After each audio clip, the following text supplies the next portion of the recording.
when you really sit back at your life and you are in that dark room and you're looking at where you started from and you tell yourself, my God, man, and then you put a goal in your mind.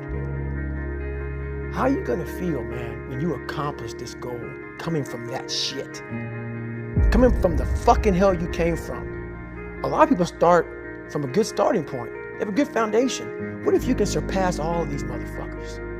What if everybody who was fucking way up here started up here, and you started with no legs. You had to grow fucking legs to even start walking, and then crawling, and then running, and then you start passing people with all this given to them. I had to use all this negative shit that was making me weak. I had to use this as the power that now fueled me. I had to flip it on its head and say, hold up, this might be exactly what I need. To gain knowledge through suffering. And on the other end of suffering is a world that very few have ever seen. It's a beautiful world, because that's where you find yourself.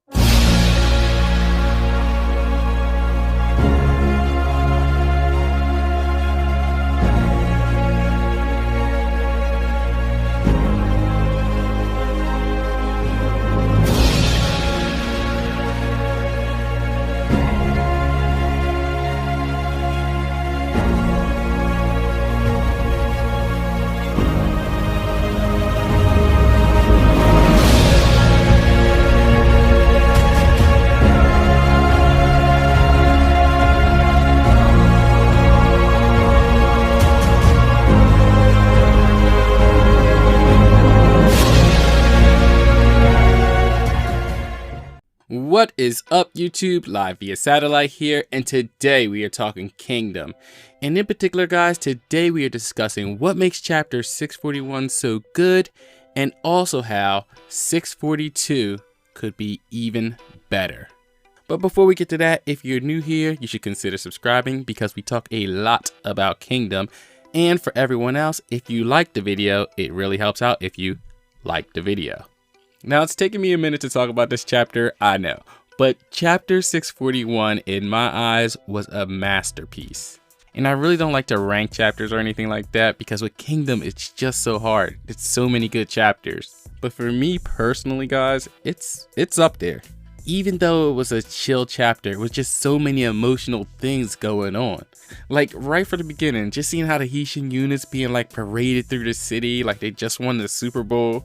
And it's just so crazy to see how Shin's being greeted now. Like way back when, there was a time when Shin went pretty much unnoticed with his accomplishments. And now he's literally a rock star. And it's not just him, it's the entire Haitian unit. Ten's being proposed to, girls are falling for Bihei's lies. Even the brand new rookies are getting love. But in the midst of all the celebration, we're still hit with some harsh realities. That of course not everybody made it back in one piece, and Hara exemplifies this perfectly as he has the woman waiting for Shosa so that she can give him flowers upon his return.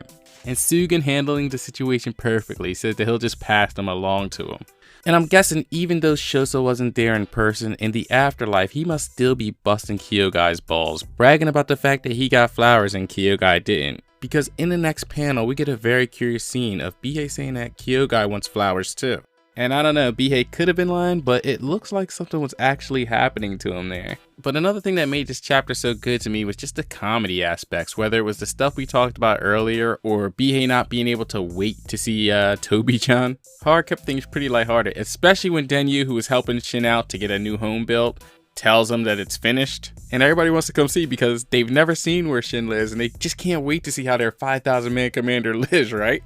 And then he takes him to the shack. That was just hilarious to me. And then we see poor Denyu, who by the way always hooks Shin up. I mean, I remember he was the one who helped Shin get his first suit of armor too, but he's pretty much accused of being a scam artist. But then when he points Shin in the right direction, guys, I went from laughing to just in complete awe and amazement, because I'm looking at this thing like, wow, our boy Shin has finally arrived. Words could not even describe like how satisfying this moment was, man. Like to see where he started to where he is now, it's just such an amazing journey, man. And you guys know me, man. I've been talking about this for years. I wanted to see Shin's come up. I wanted to see him have like his own city, like how Oki had, and pretty much any big general, right? But to see that his land fury is actually starting to shape up, it's just crazy to see. And when you see Shin's face, you know he wasn't expecting it. I mean, it looks like most of his army could practically live with him. I mean, at least the officers, right? But what's really crazy about this is I've always wanted to know where Shin lives. But the truth of the matter is he was staying in the same shack the entire time. We went from first castle to this. There was no middle ground. And listen, right there, Hara could have ended the chapter and I would have been completely satisfied, right? But then we get to go into a little celebratory feast where we're getting to hang out with the Hishin unit. It was just cool to add some depth to a lot of their characters. Like, I'm loving how Ryoyu's all of a sudden like the master chef. And the guys actually get to see that Bihei can tell the truth about something. And we even find out that Garo's a bit of a killjoy when he's drunk. But what I loved about this whole party scene, man, was even when Garo was bringing up the fact that Shin may not be able to be promoted due to like his low social status, Shin was just calm, cool, and collected, man. It just seemed like a different level of maturity to me. Like, this didn't seem to bother him at all. But of course, the thing that made chapter 641 so epic has to be the ending, right? That after 640 chapters, we finally get Shin's family name. And for me, Hara executed it perfectly. He didn't make it like a big backstory or anything like that. Like, literally, Ace tells him you gotta pick a name to become general. And after trying to take Ace's name with terrible results, we find out that Sei actually had this problem before with Hiyo. And the way that Hiyo wound up solving the problem was he simply took the name of the king's favorite fruit, which was a plum that winds up translating into Ri-Hiyo. Hearing this, Shin decides to follow in Hiyo's footsteps and use the same family name. And from this moment on, be known as Ri-Shin. But the beauty of this whole thing, man, is like when you look back at chapter 1, seeing that it's called Nameless Boy, and right before Shin becomes a general, he not only gets a name, but he gets to inherit the name of like his best friend, someone who's basically like a brother to him. It was just done perfect. Like, I wouldn't change a thing about it.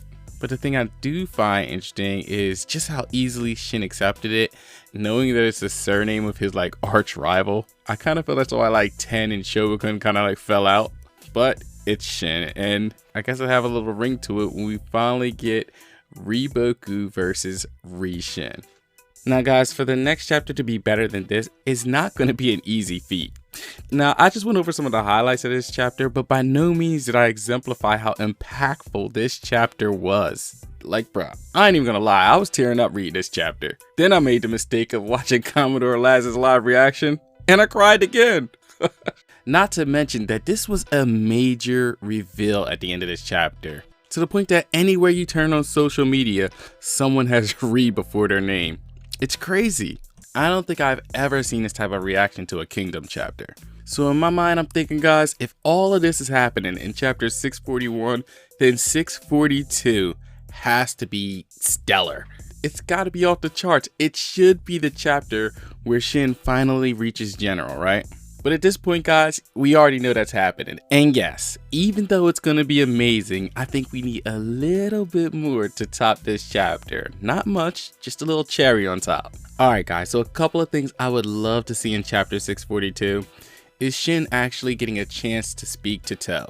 Because look, I know To and Rakomi are so happy that Oki's death has finally been avenged.